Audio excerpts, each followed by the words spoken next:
Welcome to Native Yoga Toddcast. So happy you are here. My goal with this channel is to bring inspirational speakers to the mic in the field of yoga, massage, bodywork, and beyond. Follow us at Native Yoga and check us out at nativeyogacenter.com. All right, let's begin.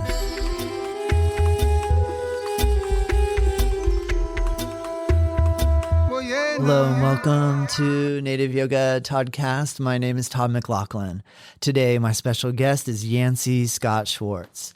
Get ready to meet an inspirational and motivational individual, I think, because he is a very talented yogi and yoga teacher. He is a very talented skateboarder, and he's a musician. And you can check some of his style and approach on his Instagram page and give him a little bit of love and let him know that you appreciate this conversation.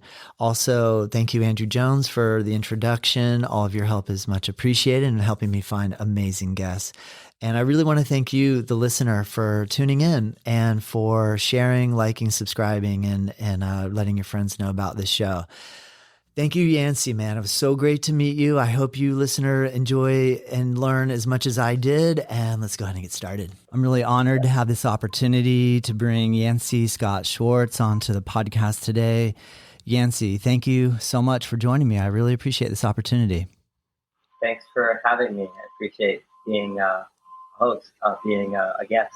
That's cool, man. I want to thank Andrew Jones for introducing us. And when I got a chance to read through and look through some of your media, it got me really excited because I noticed that you're an avid yoga practitioner with some pretty amazing skills, and you skate and do some pretty cool tricks, and you're a musician, which is amazing. I love what you put on Instagram.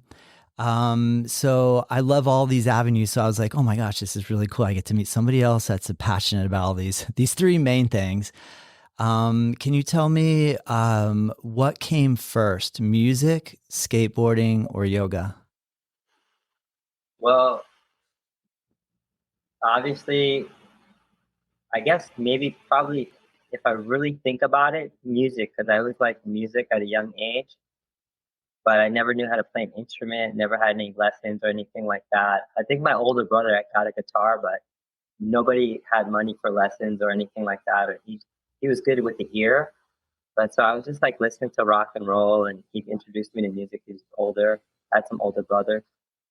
But then I picked up skateboarding. So that's what I really like at a young age. I picked up skateboarding and I went with that. But that was always fueled by music.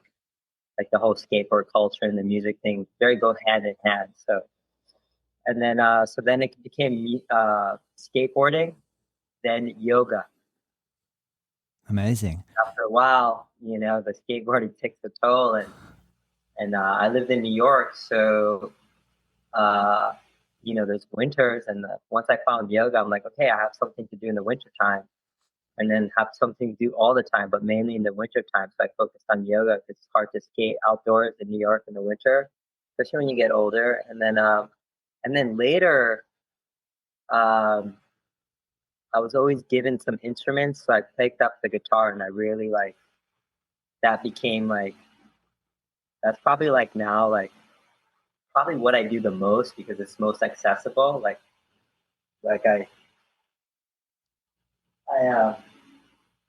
what do you call it?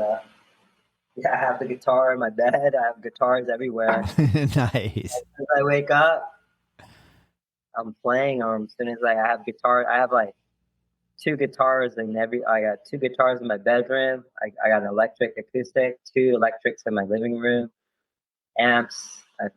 Guitar. So to answer your question in short, I guess music was the first thing I was, but skateboarding actively doing, yoga, and then music actively doing.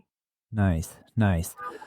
That's cool, man. Did you grow up in New York City, or did you migrate into the city for the culture, for the, what were you chasing in that experience? No, I just grew up there. You grew up there, nice. In the Grew up, I city? had no choice. I didn't know Yeah. anything different.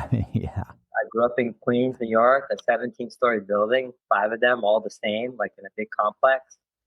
Park across the street, like basketball courts, like a regular like park, and public schools and whatever. And it's, I don't know, man. And then so it's easy to get around. So we found like the Brooklyn banks or Manhattan and the skate shops, and just we met people from all over the boroughs, and that's like me and my friends like in my little area. So we have little sections. And then when I got older, I moved to Manhattan, then to Brooklyn, and then I was like going out west back and forth. But yeah, grew up, born and raised New York. Nice. What year were you born? 74. Nice. I'm 73. Cool, man. We're close. Yeah.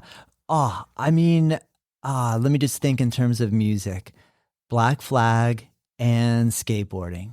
Like I feel like all we would do is put on the tape, some cassette tape. At that point, usually any type of heavier sounding music would give us inspiration. Yeah. And then kind of, taking some hard falls all the time on a skateboard. And I feel like the music really fit the whole experience. Can you tell me a little bit about what genres really inspired you throughout your childhood when you were really excited about skateboarding? For sure. Well, the wonderful thing about skateboarding, it was such an alternative culture in New York. And so think about it, like where did you grow up? Like, In Florida, oh, perfect. Yeah. What part of Florida? I grew up in a small town called Jupiter, Florida. I know It's Florida, Jupiter, Florida. Do Yeah, you? that's awesome. Nice. Uh, Zion Wright from Jupiter. Yeah, that's the first thing I was going to say. I figure you have to know Zion. I don't know Zion Wright. But with skateboarding, as you know, the culture is like very alternative. So you got a lot of alternative music. So a lot of punk rock and rock and roll and like mainly punk rock, like, Bad Brains, Fugazi, like Black Flag, Misfits, the whole thing. But growing up in New York City, mixed with the culture was hip hop. So I started off like a lot of punk rock and roll because my older brother like rock and roll, and then punk rock. But then the kids I was with, like the older kids like the rock and roll, and the younger kids that I grew up skating with, they introduced me to hip hop. So I was like, okay, punk rock, hip hop. And so like it was a perfect, I can be like all punk rock and wild aggression, and then I can be like all smooth style with the Nice. hip hop. So it was like a mix. So I went through my little phases. Like growing up was like rock and roll, punk rock. Like I really didn't know, and then a little bit of hip hop, and then I was like heavy into the hip hop, and then now it's like a combo of both. Like, and I was like, and then after the hip hop, I went like I got older, I went very rock and roll because the skateboard. Baker 2G came out. We are all like Greco and Ali Boulala, tight pants, tight clothes, like steal some girl's pants or whatever, and like just go crazy and jump downstairs and be reckless, like just crazy, like just like not a care in the world, like no consequences. And now I'm like middle of the road. I understand. I mean, I don't. Are you still skating now? Are you still in skate? Yeah, you're still going for it, man. But I just try not. I'm more with the skating now. I'm more particular, and I keep it kind of mellow, kind of. But there's still that fire where I'm like, okay, like I don't care what happens. So I still have that in me. Like, Yeah. I care less. I can die or break my arm or break something, and I just have those moments, but not as often as I used to when I was younger. Yeah. When I was younger, I had like I could care less. Have you suffered any serious injury? Oh my goodness. Yeah, I'm thinking there's no way you can charge it like that and not have some serious injury. Well, do you want the list? Do I want the list? I'll take a portion of the list. Give me some of the heavy hitters for sure. Yeah. First one, broken left ankle. 2 broken left wrists. Just cast. Never had to get surgery.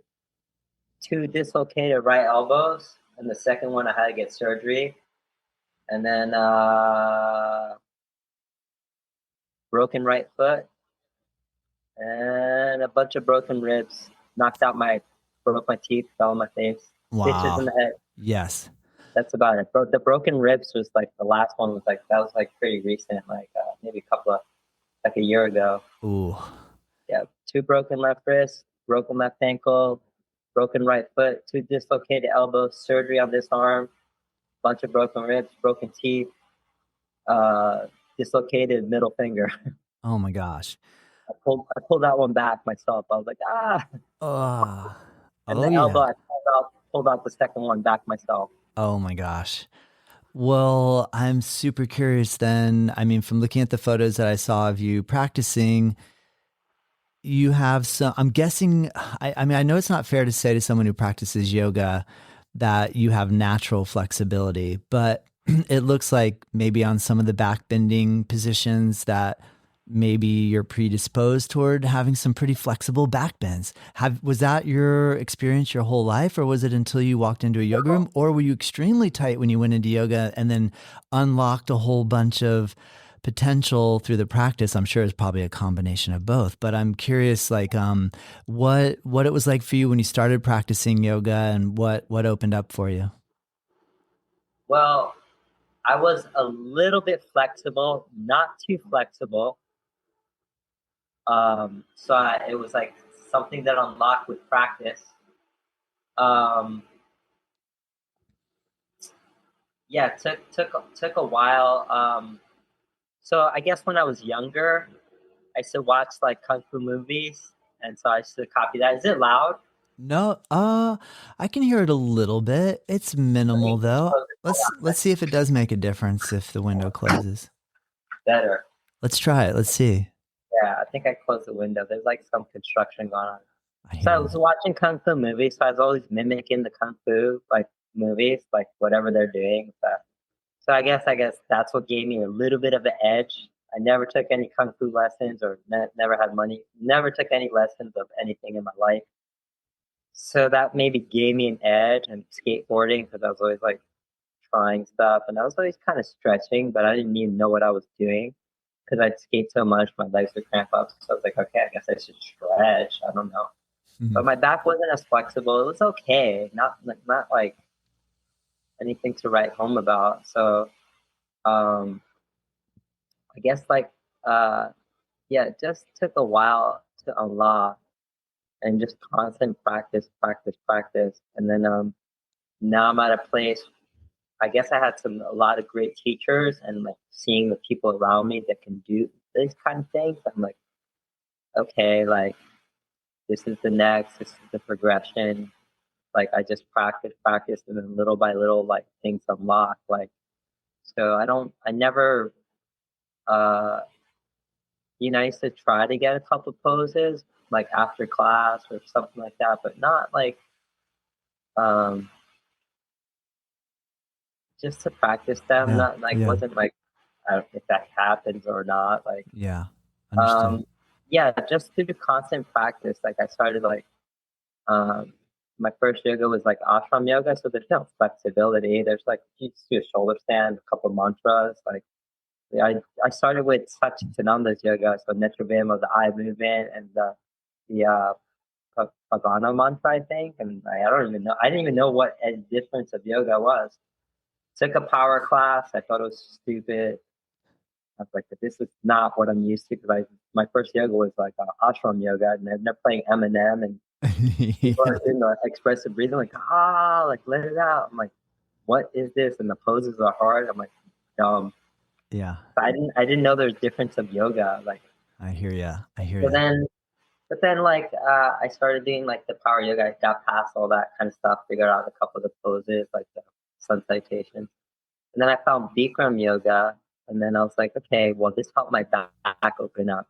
So it's like it was good spine stuff. And so then I did the Bikram and a power class, so they get open. So Bikram was the warm up, and then a power class. And then I found like Rocket and Ashtanga. And then I was like, okay, this is like, they have all these advanced things. And this is very uh, keeps me on my toes, like keeps me sharp. Like I'm interested in this. This is like what they're not offering in these other classes, and but there's something missing. Like so, it's like a lot of strength and like Ashtanga and rocket and power classes, and then that Bikram for the flexibility, but it's not quite all there. And then I found Dharma yoga, and I'm like, okay, this got it all. So like with the combination between Ashtanga, rocket, and Dharma, I got the strength, and then with Dharma, the flexibility, and like all these like kind of things. So like just with constant practice, like and like with all the repetitions without fail, like and just practice, practice, practice. Like it opened up more and more and more and more. So That's cool, man. At what point did you start teaching yoga? I did my training in like 2008 or 9, my 200 hour, whatever. And I was working at a skate shop, and well, actually the training.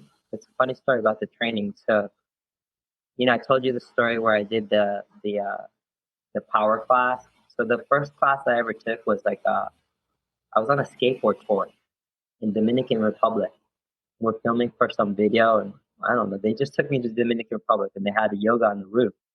So I was like, okay, let me do yoga at the roof at the hotel, and it was ashram yoga. I was like, oh, this is pretty cool. Chill, like shoulder stand, do some chants. I don't know what we're doing, like super chill. Then I started dating this girl when I went back to New York, and she took me to the yoga class, was power yoga, and I was like, and then playing Eminem.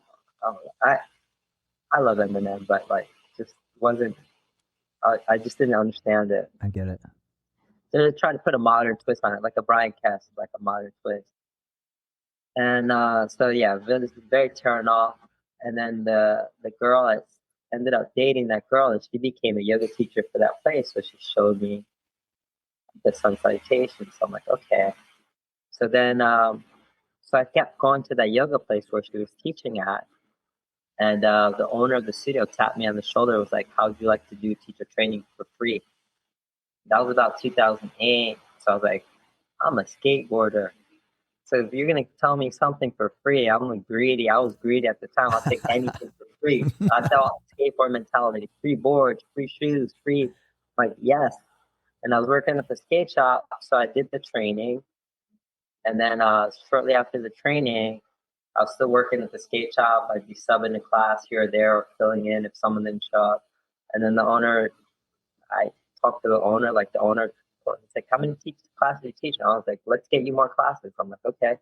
So then I transitioned from the skate shop in like about 2008 to like full-time teaching this company, this yoga studio. Nice. Very cool. Did you right away feel like this was something that you would want to do for a long time? Did you feel pulled to continue teaching? Was it something you fell in love with right away? Did it take a little time for you to I want? thought, I thought like I didn't really think about it too much. I thought like, hey, this is a very important to me in my life, in my like spiritual practice, and like just helping me with my life. And I'm just like, and I got offered to teach it more, and so I was like, let me share what helps me with others. So I really didn't think about it much. I'm like, okay, this it seemed more purposeful than like selling sneakers at a skate shop, which I love. Like the skate shop had a ramp.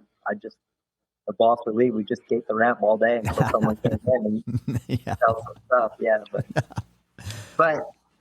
like it just felt a little bit more purposeful. Like Yeah. skating's great, but like it's still at the end of the day it's retail. Yeah. So like, Yes. okay, this felt more meaningful. So I was like, okay, this is cool. Amazing. Can you tell me what your connection is with Dharma in relation to having a solid teacher and in terms of what it's like to have a teacher that you respect and appreciate?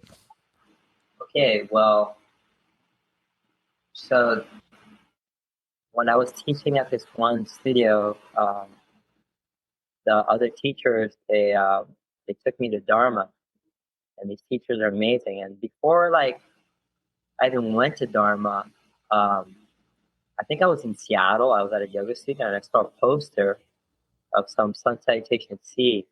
It looked very vintagey. I'm like, the person on the poster with the big lotus, and it's like all, I was like, this is just like a vintage yoga thing. This is cool. Like, I didn't even know that that was a real person. And then I got the little book at a bookstore, the 908 poses. I'm like looking at these poses. I'm like, how? How do you get into this? Like, how is it possible? Yeah. I had no idea. I was like so awestruck and dumbfounded. And I thought the person was dead. I didn't know this person was alive. I didn't know this was like I thought this was some old yogi that had passed from the 70s, whatever. I didn't know. Then I went back to New York, long story short, and I took this girl's class and I got so charged, so spiritually charged, like so charged and so like juiced up. And then I didn't know what it was about her. And I think I went back to the West Coast. So it was back and forth. And I came back to New York and they took me to Dharma. And I'm like, and I was already doing Ashtanga and Rocket Yoga. And I'm like, this is it. This is the missing piece. And I saw Dharma. I met him. And I was like, this is it. And so there, short after, like, we were supposed to do 500 hours together, me and some other friends. And they backed out. But I ended up doing it. I was like, this is it. And then they asked me to teach at the center, like, shortly after. But, like, when I found Dharma, I was like, this guy's the real deal. And if something smells fishy, I can tell. Like, I'm like, he's not perfect, but this seems like as close that I can get to the real deal as possible. And I'm like, okay, great. Perfect. And he's super chill. He's like a grandpa. He's like super chill, but he can do all this amazing stuff and got a lot of wealth of knowledge. I'm like, this is it.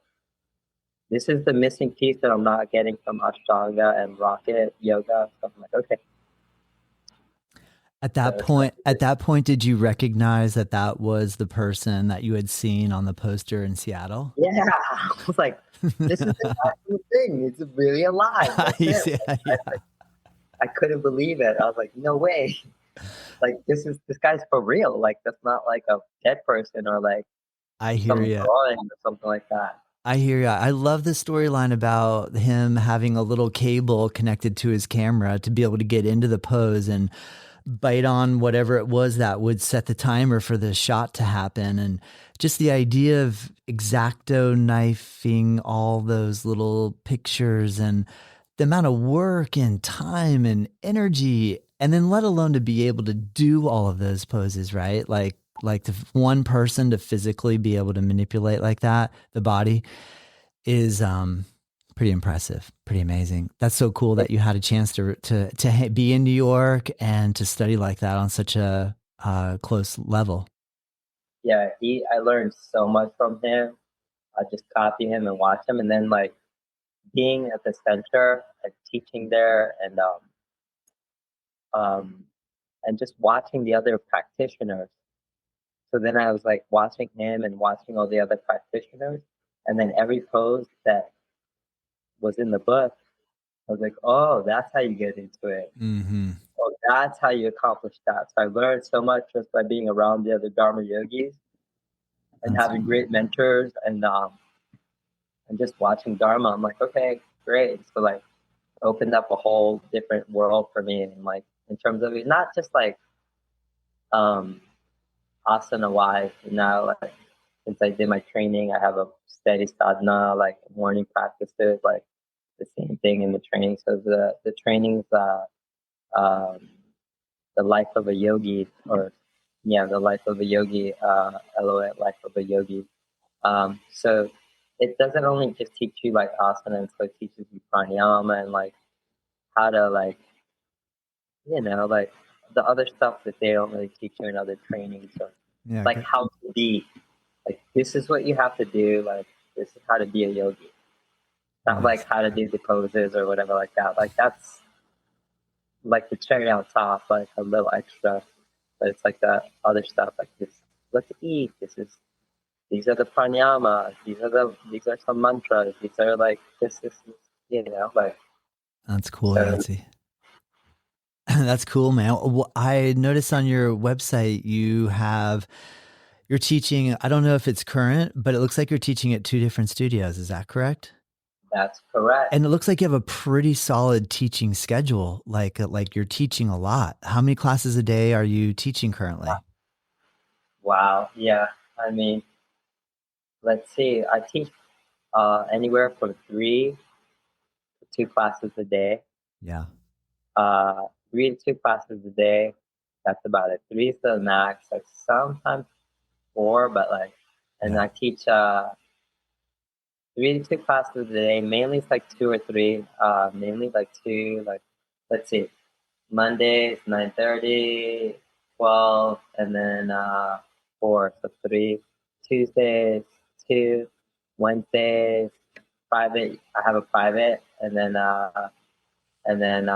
12, 4, and then 7:30. So four on Wednesday, and then Thursday's another 2, so that's 11, and then Fridays is 3, so that's like maybe like 14 classes, and then another private like 15 on Saturday, and then I Nice. have another private in between, so that's like probably 16 classes a week. Yeah, man, that's solid. That's solid. Yeah, I can attest that takes it takes fortitude. And I mean, when we love what we do, is it really all that hard? But at the same time, like physically. So I'd love to ask you, like, yeah. physically, how do you manage your body and the feeling of moving your body all day, every day, and aches and pains that exist in reality? Can you tell me how you manage all that? Okay, so Yeah. Yeah. all right, well, the vegan diet helps. And then one of my mentors, Andrew knows this guy. You might know him, Yoshio. Somebody just told me about him. The last person that I got a chance to interview told me about Yoshio. I feel like it was Alfonsina. Alfonsina. Oh, yeah, yeah, yeah. She was on Yeah. the Dharma Mittra, right? Yeah, I just got a chance to meet her and she mentioned you said Yeah. Yoshio, correct? Yoshio? He was one of my mentors. So All he's right. like me in physicality. I think he's like more than physicality. But so like when we're doing training, this guy used to walk around with a watermelon every Monday. And so like so on every Monday, and I was like, why do you fast on Mondays? Shiva day. So we fast on Mondays, so that helps. Fast on Mondays, and then with the repetition of like let's say the rocket sequence or Dharma yoga, your body just gets used to being open. And then I have another regimen in the morning, like more like calisthenics, like a regimen in the morning that I do like without fail, like 5 days a week. And so that helps like for strengthening stuff and like and so yeah, it's not bad. And then I have my discernments where I need to like depending on how deep I want to go. But so like every Tuesdays and Fridays we do like secondary series poses like in rocket. And so I'm always doing like drop backs and grabbing my ankles, full chakrasana, full wheel, super scorpion from like, and it's a heated room, so it's warm. So if it's not like warm, I'm not going to do it. And it's a great system of yoga where you get warmed up and you're ready for all that stuff. And then I do Dharma in the morning. My shoulders get open. So I guess that in terms, I'm like so used to it, and with diet, so used to it, and with my diet, it's like fine. Um, my body's just kind of used to like all these like kind of postures, and then I know like when it's time to go deep and when it's not time to go deep. So like I can go, like I there's like not in an egotistical way, but in a way that's like, okay, I can do all this stuff. Do I need to do all this stuff right now? No. It's not the right time, not the right place. Like, okay, it's not right. Okay, if I have the students that have that kind of range of motion, okay, it's the time. So my body, it's like riding a bike. It turns on when it needs to turn on. You know, that's all I can say. It's like probably like riding a bike. Like once you do it, it's in your body, Yeah. and Yeah. you do it. You like do the train, like the warm ups to like always to keep your range. But then it's like there's times where it can be like I practice primary on the weekends, like on Saturdays, and there's no heat in my apartment or nothing like that. Like I do my drop backs, back bends, and I just do a scorpion, and that's nothing because my body's like easy. I'll do a handstand, pinch a scorpion, like nothing. Tuesdays, Thursdays, I'll grab my ankles and do super scorpions. Like, okay, I'm already juiced up, I'm warmed up, like this is what I have to do. But then the rest of the days, I'm like, no, we don't have to do that. Yeah. Yeah. That's cool, man. I appreciate you breaking it down like that. It's interesting to hear how you know your body well enough to when it's important, when you can do it. I also appreciate, like you said, if you're in a situation where it's not appropriate. Do you feel like when you say maybe not appropriate, because sometimes if you have a lot of talent and skill physically and you demonstrate that in front of folks that haven't seen it before, that sometimes it almost like pulls their energy a little bit to where they're like, oh, that's cool that you can do that, man. Well, how do you do that? And I wish I could do that. And sometimes it's not worth showing that if you know you're going to get all that attention. Or is that kind of what you were alluding to a little bit? Like just being aware of how attention moves around and being. Well, I'll do, okay, for example, as teaching wise, I'll read the room. And I'm not going to do a whole class where there's a lot of stuff that's like, there's just no point. I might do one little thing just to get their interest sparked. And then maybe something that's attainable, or maybe something to just get their attention sparked. But everything else, like I'll just keep it like not mellow, but like I'll challenge the student. But I won't like show them the whole blast them. Yeah, no, because I can do it. No, not at all. As a student, if I'm in a room full of people that they're not, the asana practice isn't like, it's just, it's that kind of basic, like, which is not, there's nothing wrong, like, that's fine. Yeah. And let's say the teacher knows I've been in situations, oh, wow, Yancy's there, like, let me do all this kind of stuff. Like, I won't do it because there's no point. Like, I'm not in the collective consciousness as like the group. I'm not trying to get attention. And I usually do my practice at home anyway, is what I have to do. So anytime I take a class, like I'll just listen to the teacher and do. I've gone to classes where I can do handstands and do all this stuff. Not one inversion. Nothing. I hear you. So it's like, okay, there's no point in doing that, even if the teacher's giving me the opportunity to do that. It's like, I don't need to do that. Stay with us. We'll be right back. I really hope that you're enjoying this episode, and I just wanted to take a moment to announce a course that I'm really excited to release. It's a free course, and it's called 8 in 8, Learn 8 Limb Yoga in 8 days. My goal is to help coach you along in the Ashtanga yoga practice in a way where we take just the sun salutations, the fundamental asanas, and the final breathing poses, break it down with some philosophy videos as well, explaining the 8 limbs of Ashtanga yoga in a very easy to use, friendly course that is totally free. Click the link below, check it out. Let me know what you think. All right, let's get back to the episode. It's so interesting because then thinking of you as a skater and being able to potentially execute real critical moves, but also you could just choose to roll down the sidewalk. Do you take a similar approach in the way that you demonstrate your skill when you're out? Because when you're out in public, it's unique too. Like when you're vibing off of people watching you, like when you have an audience, you'll tend, to my detriment, I would try to perform more, but if you're by yourself and no one's watching you, it's so different in terms of like, what do I actually want to achieve here? So I'm curious, is it similar? Do you kind of have a similar philosophy in relation to when you're working and when you're on a board? When I'm skating, I used to go for broke. I don't care. I go for broke. Like, I don't care who's watching or whatever. Or I have my quiet moments where I just work on things. Because maybe I'm like, I don't know, like, you're a teenager or you're like, whatever you got going on or older and breakups and whatever. And you're just So I'm like, like, or you're just working on stuff, trying to just let your whatever energy out and to get that angst out, whatever it is you're going through. Nowadays, I just do my skating like maintenance just to stay sharp. And I cannot stand it when there's people watching.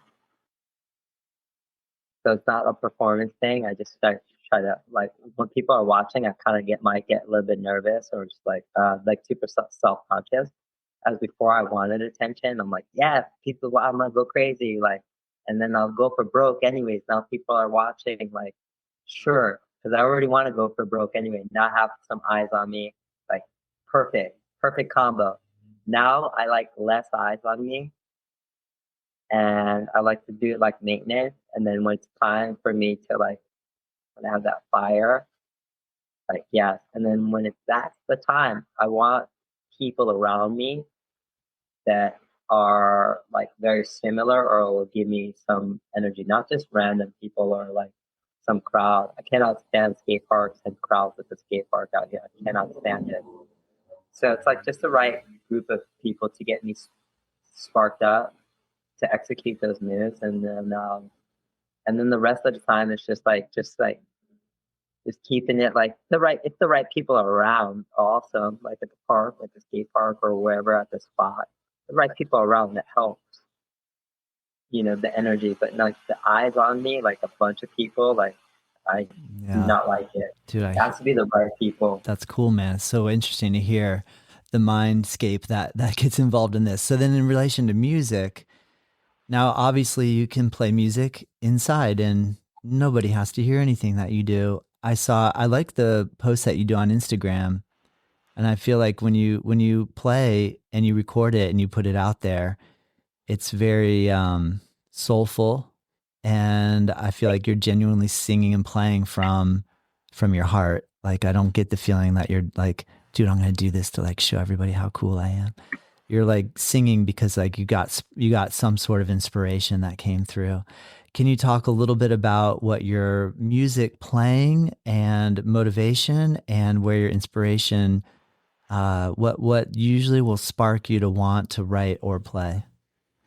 Oh wow. So, well, my music motivation, I'm very fortunate where I was giving guitars for free. Always had a guitar, so I'm like, okay, great. Um, and then being in a relationship, living, I was married at one point. Ex-wife left me. I was lonely. I didn't know what to do. So I had yoga, but I couldn't be going doing yoga all the time. It's a lot. And so then I found music. I started playing guitar. I started learning, teaching myself. And songs that I like, I want to learn them. And the only reason why I play music and guitar, a relationship to it, is company. When I play music, especially the guitar, it's like a feedback. Someone's talking to me. It's not so much like a language. Like it's like sending like a sound back to me, and I can feel it, and it's a conversation. Wow. So I'm never lonely when I'm playing music. So I was lonely. I was like, I didn't know what to do. I can't be doing yoga like all day long, and I can't be skateboarding all day long. That's like taxing. So it's like a conversation. I'm not lonely. And music or playing guitar for me is very similar to skating because there's a rhythm and you have to practice. It's so similar to skateboarding. The only difference is when you mess up, it does not hurt. Yeah. That's the beauty about it. That's the beauty. And it's more accessible. So I have my guitar with me all the time. And the kind of music I play is just like what inspires me to write. I'll be playing some whatever, and I figure out a little riff, and then I'm like, okay, I like this. I'll just keep playing that, and I'll figure out some words. Or sometimes I'll hear like a phrase or a word or something will pop up in my head. I'm like, oh, I'll write the music around that. And I'll just keep writing whatever to make a song. I know the structure of a song, so I'll just keep writing that. Or if I want a song inspires me, someone else's song, like sometimes I'll just cover it my own way. Just I'll play that while the song really touches and moves me. Like I feel it. Like I feel this person's music. You can get into that, like kind of like reading a book. You get into someone's head with the music or their emotions with the music. You can really feel this person's emotions. I feel where they're coming from. Like it hits deep. So I'm like, okay, I'm gonna learn this. So I like rock and roll. Like I like heavy stuff. Like that's what I grew up on. So I'm like, okay, cool. Nice. The kind of music I play, I'll either write something or learn something that I like. That's cool, Yancy. That's amazing. Thank you for sharing all that. I really enjoy hearing like that process, what goes on. When I was looking at your website, I noticed that you put some attention on psychic development. And and I've never gotten a chance to take the psychic development class with Dharma Mittra, but I've known after having a chance now, I feel I'll say lucky enough, or I'm very grateful to having met Andrew. He's been introducing me to more and more of the Dharma community, and such an incredible group of people. And because there's been because Dharma pointed folks in the direction of being receptive and paying attention to things that maybe we don't just hear with our ears or read with our eyes or that type of thing, that there's a potential for that sort of communication. So I saw your website, I emailed with you, and we set the date. So we figured out that we would be here today, and we got all that figured out. And then I came in to take class, and a woman who comes regularly brought her daughter in, and she lives in LA. And so I said, she's like, do you have any studios you recommend out in Los Angeles? And I said, oh man, let me think about that. I was like, let me just kind of rack my brain for a moment. And I was like, first thought I went to was Yoga Works in Santa Monica, but I'm like, that's way too old school because that's a whole nother thing. I don't even know if that's there now. So I'm like, I don't know if I don't really even know. And she goes, I go, why have you not found a teacher that you really groove with? And she goes, yeah, I did actually. I found a really good teacher, and then but he went to move to a different studio. And I go, because I'm always like, who can I interview? I want to find someone cool that I can talk to and bring on the podcast. So I go, well, who was it? She goes, oh, this guy named Yancy. And I kind of had this moment where I went, what? Like my head did like a full 360. I was like, are you kidding me? I said, I just got done setting up to do an interview with Yancy. And she goes, oh yeah, he's amazing, but he went to a different studio. And I just like, I had a little moment where I was like, is this a coincidence? Like, what are the chances that the day after you and I have email conversation that someone comes in from LA and mentions your name? There's hundreds of yoga teachers in LA, right? Like there has to be hundreds. Wouldn't you say that? Maybe thousands, thousands. LA, yeah. LA, what's the criteria? Like artist, actor, yoga teacher, surfer, skater. Yeah. Right. Yeah. Yeah. Like yeah. server, like that's like Yeah.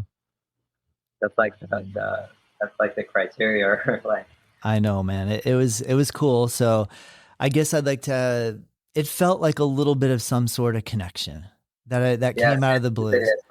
So I'm curious, is that something you can talk about? Are you able to explain a little bit more how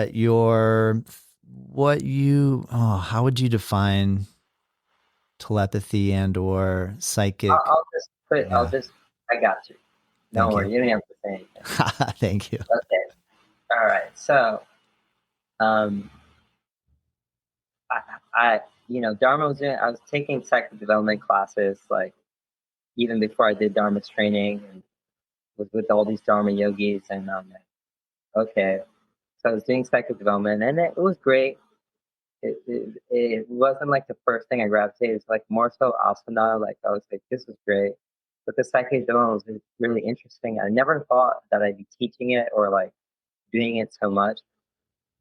Like I said, when I got divorced, that was very traumatizing. It was just like, yeah, it's a lot. So I was like, I need something. I got invited to the Dharma Yoga conference, and we did psychic development. I really studied Dharma, and I really paid attention, and and it's in our manuals. And I was like, this is it. I need to just keep doing psychic development to help me out to get through this tough time.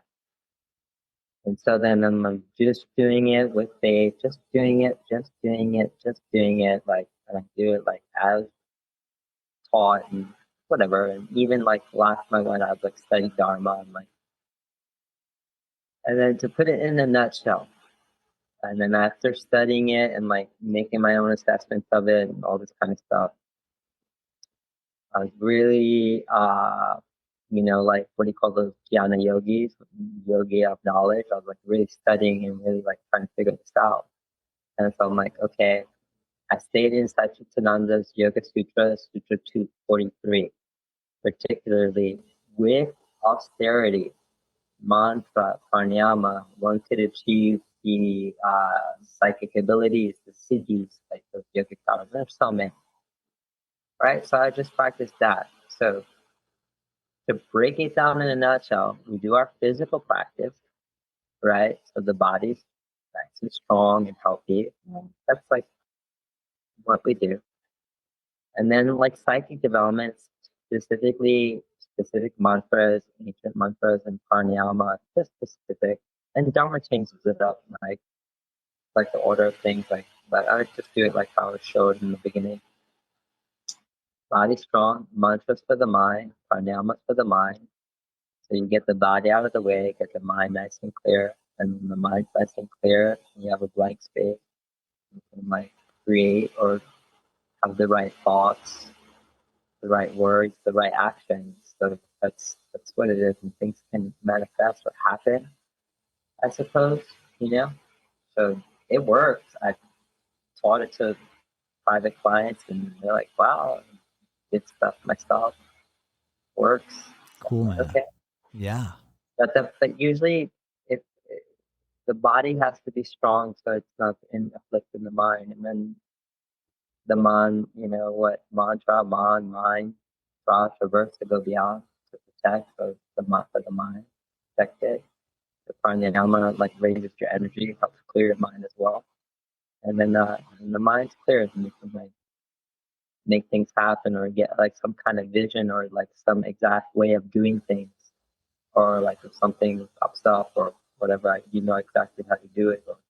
So it's how it's worked for me, and it's worked for others. So Nice. But yeah, it's a nice combination. It's not just like, I always look at psychic development or the pranayama or the mantra stuff like,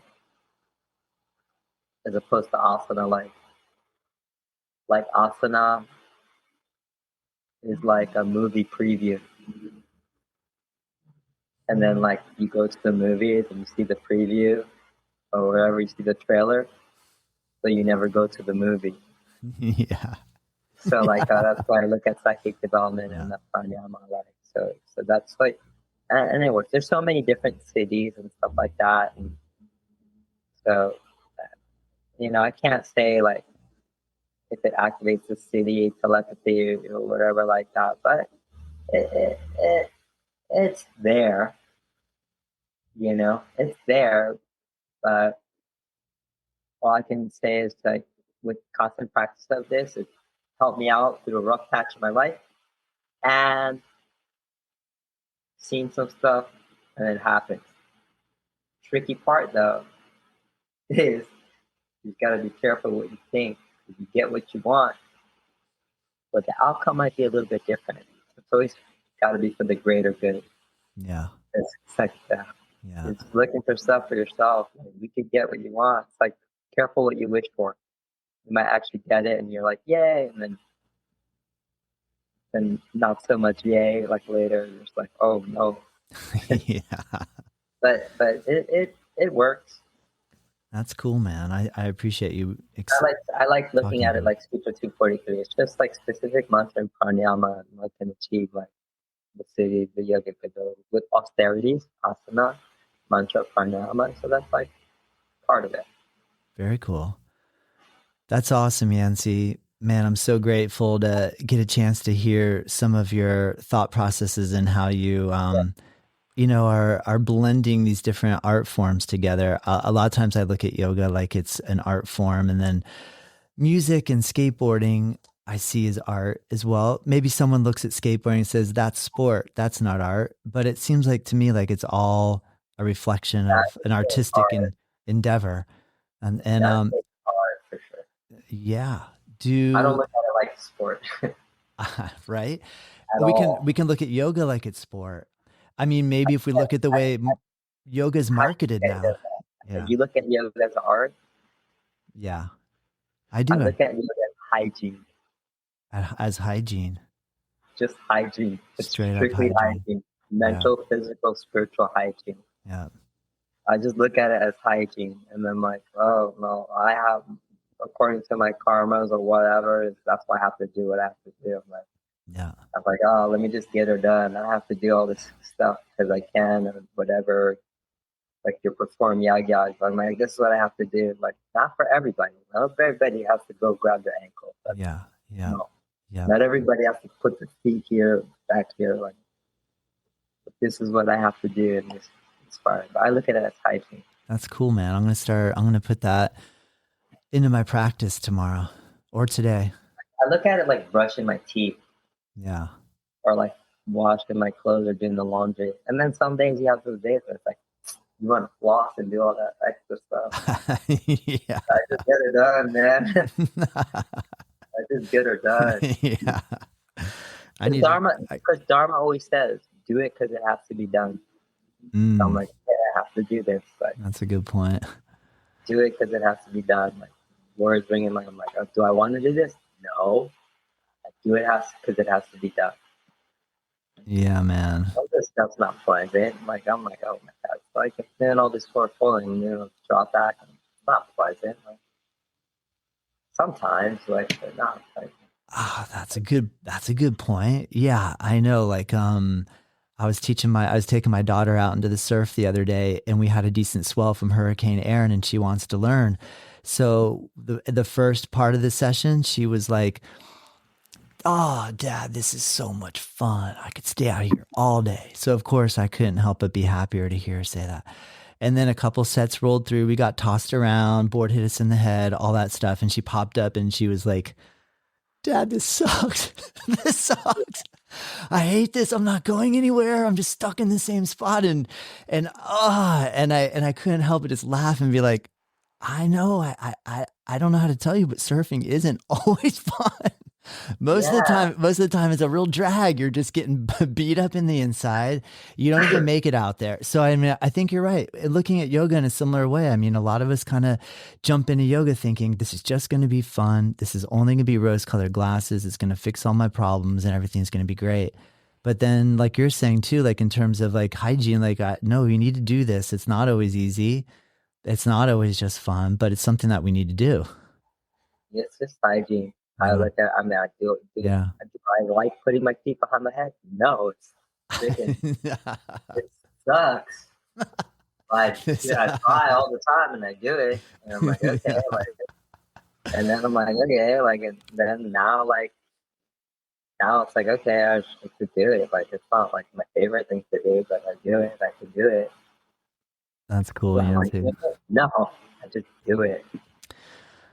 I hear you, man. I appreciate your perspective. Thank you so much for taking a chunk of time. Tell me a story about, like, you were going to tell me something about skating or something. Or like... Oh, actually, the story about the girl from California was the one I was super excited to tell you about. Oh, yeah, that's okay, cool. That's the one I was so excited about because I just thought after she said that, I was like, I have to tell Yancy this. This is it kind of blew my mind a little bit. I know. Well, skateboarding story. I don't skate anymore because my son was about, oh my gosh, I was 40 and I take him to a skate park in Lakeland, Florida called Team Pain. And I know that. Yeah, you probably have skated. And I mean, it's an appropriate name for a skate park. And so I went with my friend. His son was about the same age as my son. We go over to Lakeland. We have a fun time skating. And I'm like, I hadn't really skated for about 10 years. So I'm hitting my 40s and I'm thinking, this is great. I can skate just as good as I was when I was 20. This is amazing. And I was going in the bowls and I'm getting up on the vert and getting up and, wearing pads, wearing a helmet, I gotta be safe, and, the last day we're like, well, we should get going. And so, okay, let's do one more run. And I said, Oh, no. Yeah. Do I need to say any more? Do I need to say any more? I don't know. Yeah, oh, So, no. so my son, he was on a razor scooter and I was on my skateboard and there's a snake run. And so I go, let's do a tandem run. And Ethan, go. So Ethan goes. And so we're going down the banks and he's out in front of me and he gets a little further out in front of me than I probably should have. So he hits the end bowl, goes down, comes around. I can't see him. Right when I'm coming down, he pops around the corner and I realized I was going so fast and he was going so fast and we were heading straight for each other that we were going to collide. So I came down, I tried to grab him so I could catch him with my right arm and roll and hopefully I'd protect him. And the handle of his razor scooter went straight into my eyeball and knocked me so hard. I apologize for everybody listening to this story because it's kind of gruesome, but I think Yancy will appreciate it. So I'm on the ground and I'm literally, my eye swelled up so fast that I was like, where's my eyeball? And I figured it had to have popped out.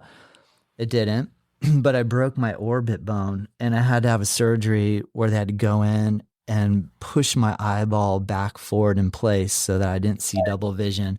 Because I went from like thinking I'm 40 and I can skate better than I'm 20 to feeling like I was 80 and I couldn't drive at night because I was seeing double everywhere.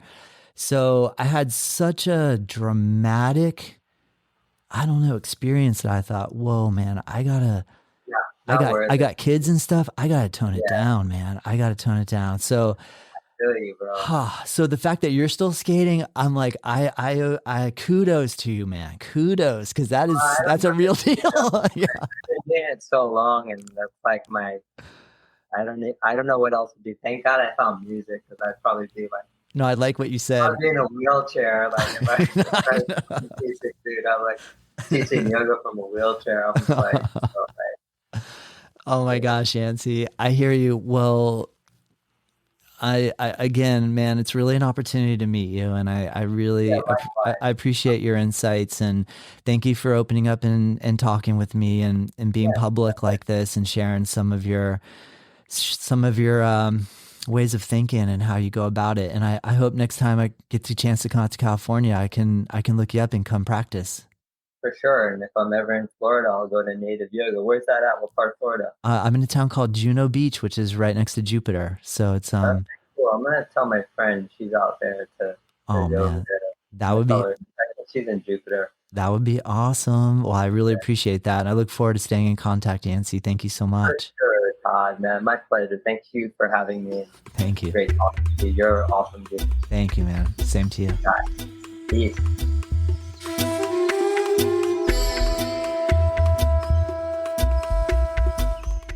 Native Yoga Toddcast is produced by myself. The theme music is dreamed up by Bryce Allen.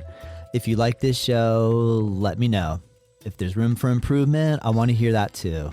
We are curious to know what you think and what you want more of, what I can improve. And if you have ideas for future guests or topics, please send us your thoughts to info@Native Yoga Center. You can find us at nativeyogacenter.com. And hey, if you did like this episode, share it with your friends, rate it and review, and join us next time.